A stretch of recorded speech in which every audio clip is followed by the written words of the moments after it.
Yo yo yo yo yo, what's up bro? Selamat siang, masih bersama Dinda Gemes. Masih seperti biasa, kegiatan kita masih di bengkel dan akan selalu di bengkel. Hari ini atau siang ini kita akan mereview, kita kedatangan Suzuki Shogun 110 lama atau Suzuki Shogun 110 motor lama.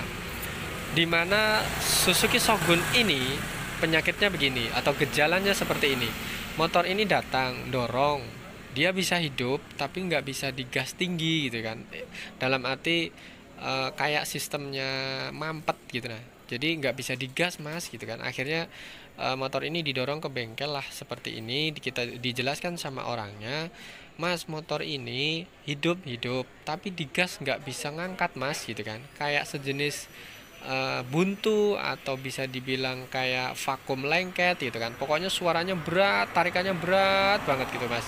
Nah, kita sudah dari beberapa bengkel mas gitu kan, di vonis ini untuk katanya suruh ganti karburator, ada yang bilang suruh ganti CDI, ada yang bilang suruh oh ini pengapian DC mas, harus pakai aki, harus ganti aki yang baru.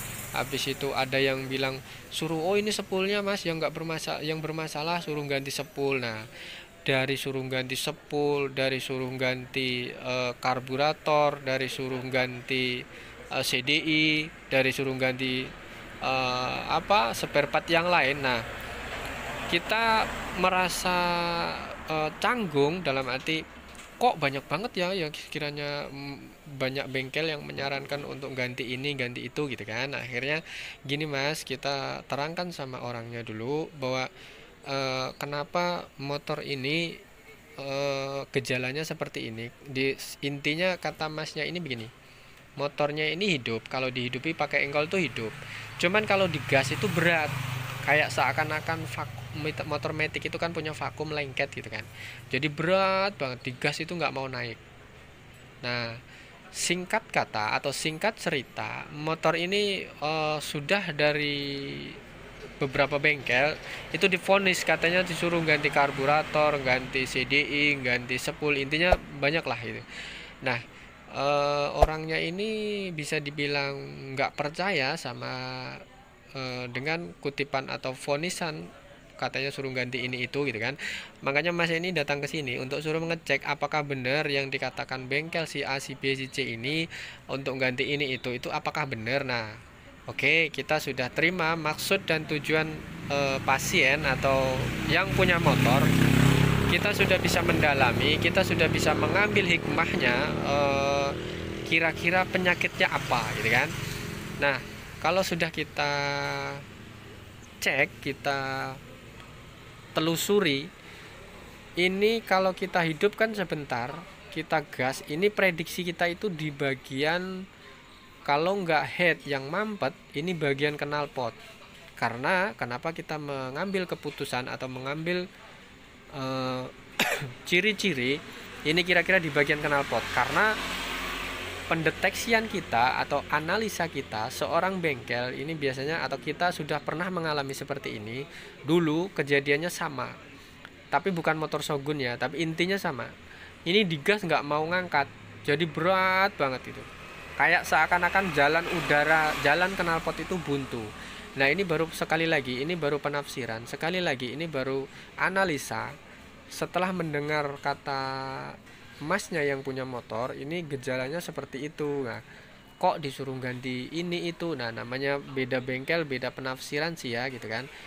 Intinya kita cek dulu satu-satu. Wong namanya kita bengkel, kita itu nggak boleh gegabah, kita nggak boleh ceroboh dalam mengambil keputusan, kita nggak boleh gerusa gerusu, kita harus teliti, kita harus menganalisa ini benar-benar cermat dalam mengambil keputusan, bahwa di mana keputusan ini akan nanti berdampak sama orang yang punya motor, berdampak sama pengeluaran budget, berdampak sama kita yang punya bengkel, apakah kita benar-benar menemukan penyakit ini atau tidak.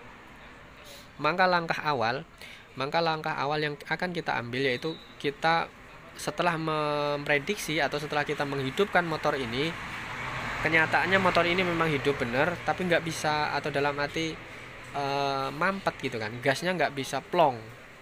kayak ada yang tersumbat. Nah, ini feeling kita atau pikiran kita ini di bagian area knalpot. Kalau enggak di lubang knalpot itu mampet. Jadi udara bekas pembakaran atau turbulensi dari hasil pembakaran bagian kop dari dalam blok ini nggak bisa keluar plong. Makanya kita prediksi dulu. Kita nanti akan langkahnya yang ngambil yang ringan aja dulu ya. Kita lepas knalpot. Apakah dengan lepasan knalpot ini ada perbedaan? Itu prediksi awal. Nah, kedua kita cek apakah benar-benar karburator ini normal. Nah, kita namanya seorang mekanik ini jangan gerusa-gerusu, sekali lagi jangan gerusa-gerusu mengambil keputusan, jangan gerusa-gerusu mengambil atau membongkar ini itu yang pada akhirnya belum menemukan penyakit. Seorang teknik, seorang mekanik ini harus benar-benar sabar, harus benar-benar teliti, harus benar-benar menganalisanya, itu harus tenang. Kita harus tenangkan diri dalam menghadapi suatu masalah seperti ini. Apalagi kita seorang mekanik itu mempunyai prinsip, motor ini dari bengkel si A, si B, si C nggak ketemu penyakitnya, marah divonis untuk mengganti ini itu. Nah, sebelum kita memutuskan atau memvonis ini penyakitnya apa, kita akan ambil keputusan, kita akan mengambil atau mendefinisikan bahwa kira-kira kita ambil langkah yang ringan dulu. Contoh, kita buka knalpotnya dulu. Habis itu langkah kedua kita ringan dulu, kita servis karburatornya dulu. Kita cek apakah spuriernya ada yang mampet, apakah ada lubang-lubang angin yang bermasalah atau spuyernya yang bermasalah. Itu langkah yang akan kita ambil dulu ya, langkah yang akan kita ambil sebelum kita melangkah untuk yang misalnya ngecek CDI atau ngecek spool atau ngecek pengapian yang lain. Ini adalah langkah-langkah ringan dulu. Kita servis karburatornya dulu bagian ringan. Habis itu kita nanti lepaskan knalpot. Jadi kita memastikan motor ini kalau sudah kita servis karburator, kita sudah bersihkan karburator, apakah dengan setelah melepas karburator, setelah menyervis karburator dilanjutkan dengan melepas knalpot, ini akan ada turbulensi keluar, dalam arti akan ada perbedaan sebelum motor datang ke sini. Nah, oke ya, sampai di sini bisa dipahami ya. Ini langkah awal, ini langkah pertama yang kita ambil untuk mengatasi atau analisa kita bahwa ini kemungkinan mampetnya di knalpot. Sebelum kita memvonis suatu knalpot ini bermasalah atau tidak, kita lepas dulu knalpotnya. Karena dulu sering kejadian knalpot buntu atau knalpot mampet karena keraknya oli banyak di dalam. Ini akan mengganggu turbulensi dari pembakaran knalpot. Maka dari itu kita sekali lagi kita ambil yang ringan dulu, bongkar karburator sama knalpotnya dulu. Kalau nanti ini berhasil, dengan catatan kalau ini nanti berhasil setelah servis karburator tanpa dipasang knalpotnya dulu, kita geber. Kalau geberan ini plong, berarti yang bermasalah itu di knalpot. Kalau misalnya ini yang bermasalah di knalpot, kita nanti akan antar ke tukang bagian las. Dalam arti kita akan bersihkan nanti kerak knalpot atau filternya knalpot atau sarangan knalpot itu ada yang bermasalah, dalam arti buntu.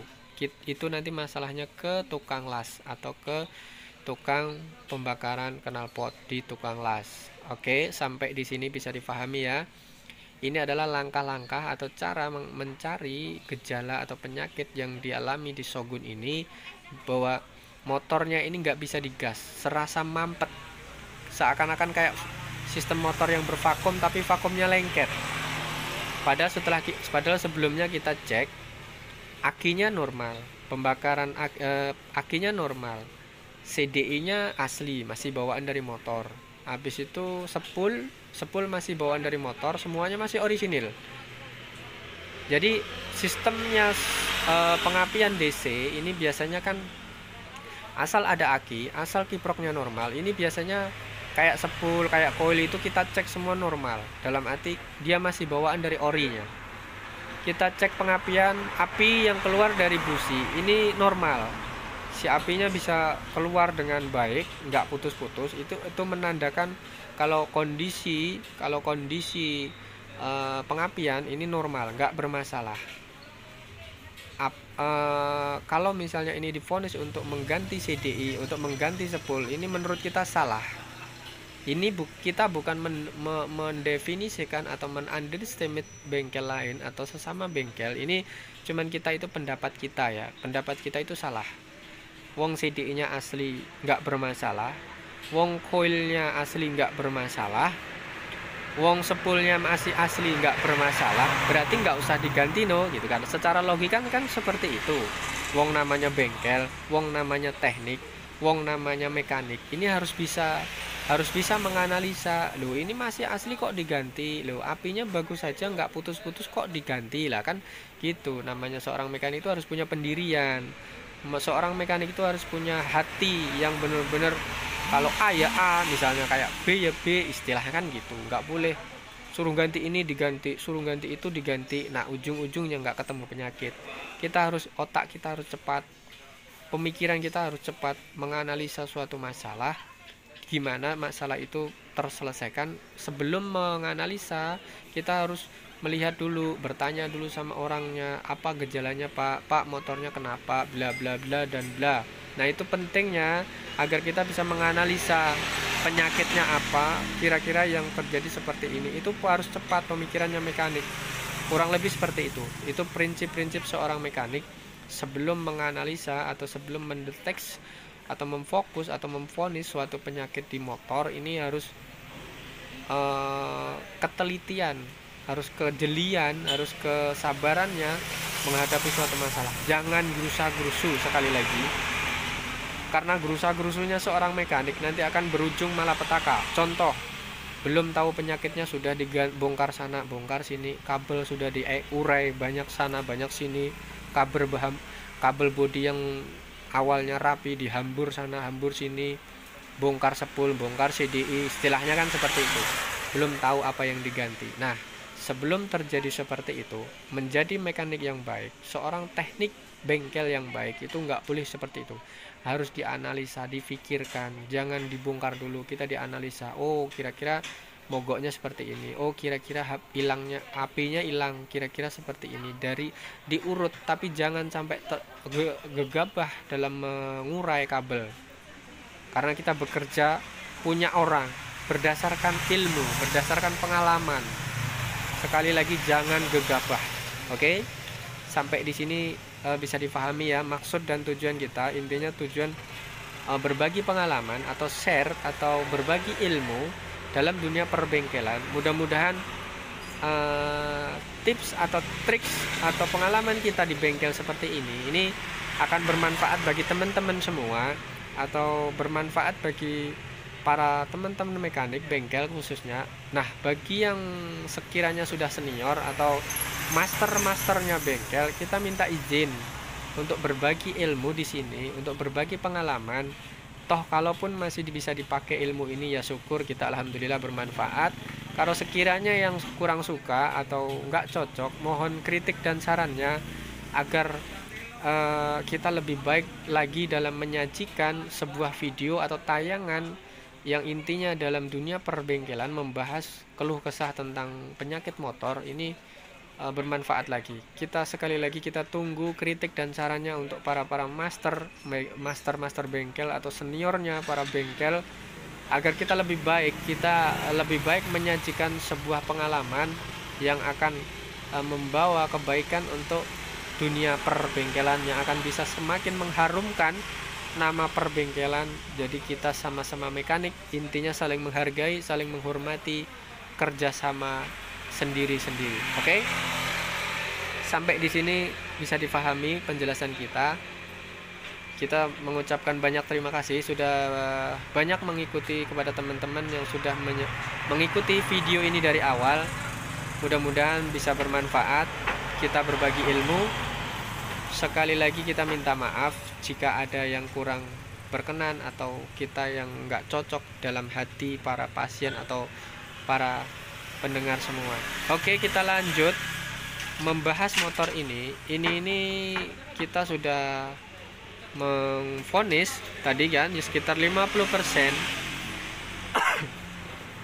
Sekitar 50% ini bagian knalpot. Bagian knalpotnya buntu sama servis karburator. Ini bagian ringan ya. Oke, ini karburator sudah kita bersihkan. Ini servis standar dulu, nggak ada yang bermasalah di karburatornya. Intinya kita servis ringan. Dicek dulu sambil dicek apakah spuyernya ada yang bermasalah ataukah ada yang sekiranya buntu. Ini kita sudah pastikan, sudah kita cek, sudah kita servis. Ini alhamdulillah nggak ada bermasalah, jadi langsung kita pasangi. Setelah kita cek, setelah kita pasangi bagian karburator ini, kita akan lanjut menghidupkan dulu ya, menghidupkan motor tapi tanpa menggunakan knalpot dulu.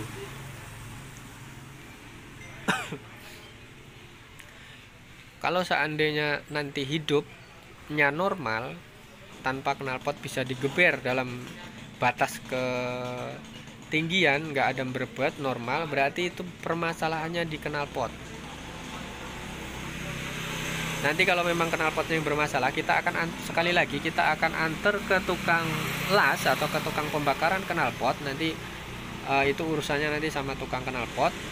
Kita minta untuk dibersihkan pakai api atau las karbit. Nanti kemungkinan akan dibersihkan, disetel ulang di tukang knalpot. Kalau memang bermasalah sama knalpotnya, itu nanti kita akan antar. Yang pasti kita menemukan penyakitnya dulu. Setelah kita servis, setelah kita karburatornya kita bongkar, nanti bagaimana hasilnya. Kalau prediksi kita itu bagian knalpot, karena kita cek dari lubang pembuangan, dari lubang knalpot yang di mesin ini nggak bermasalah. Biasanya di sini ini lubangnya buntu karena kotoran atau keraknya semakin banyak dalam sekian tahun nggak pernah dibongkar atau dibersihin. Oke, kita sudah mencapai tahap pemasangan karburator. Kita pastikan untuk yang lain nggak bermasalah, kayak pengapian, sepul, CDI, aki normal, kompresi normal, busi normal. Kita sudah cek tadi. Kita tinggal setting terakhir. Ini bagian karburator sudah selesai. Yang belum ini bagian knalpot. Nanti kita hidupkan. Sekali lagi kita hidupkan tanpa knalpot. Kalau hasilnya bagus, kalau geberannya normal, berarti kan knalpotnya yang bermasalah. Oke, sampai di sini bisa dipahami ya. Kita hidupkan dulu sebentar.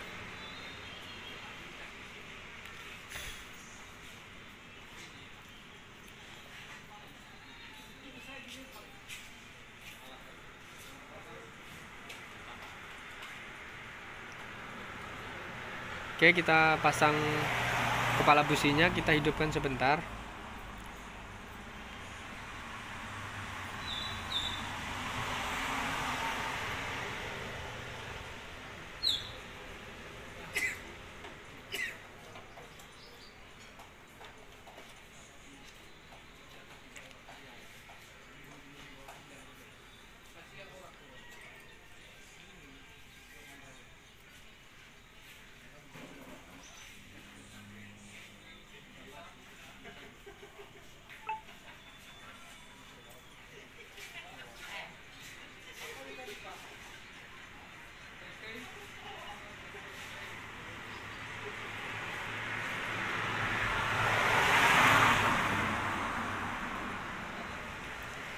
Oke ya, ini sudah kita hidupkan pakai starter. Ternyata memang benar ini penyakit knalpotnya. Jadi nanti kita sudah menemukan, kita sudah memfokus, sudah berhasil untuk menemukan penyakit ini. Sekali lagi, ini penyakitnya di bagian knalpotnya mampet ya. Jadi kita prediksi, kita mengambil kesimpulan bahwa penyakitnya di knalpot. Jadi kalau bengkel yang lain-lain memvonis untuk mengganti CDI, sepul, dan lain sebagainya atau karburator, ini kita anggap salah. Menurut kita memang kenyataannya demikian. Ini penyakitnya di knalpot. Jadi kita sudah ambil keputusan bahwa penyakitnya ini di knalpot, bukan di pengapian, bukan di CDI, bukan di karburator, bukan di sepul. Oke, sampai di sini pemahamannya bisa dipahami ya. Terima kasih sudah mengikuti kegiatan Dinda Gemes dalam dunia perbengkelan. Sekali lagi terima kasih. Mohon maaf jika ada kesalahan. Kita sekali lagi coba ya. Hidupnya masih belum bisa fit, tapi sekali lagi sudah bisa digeber normal.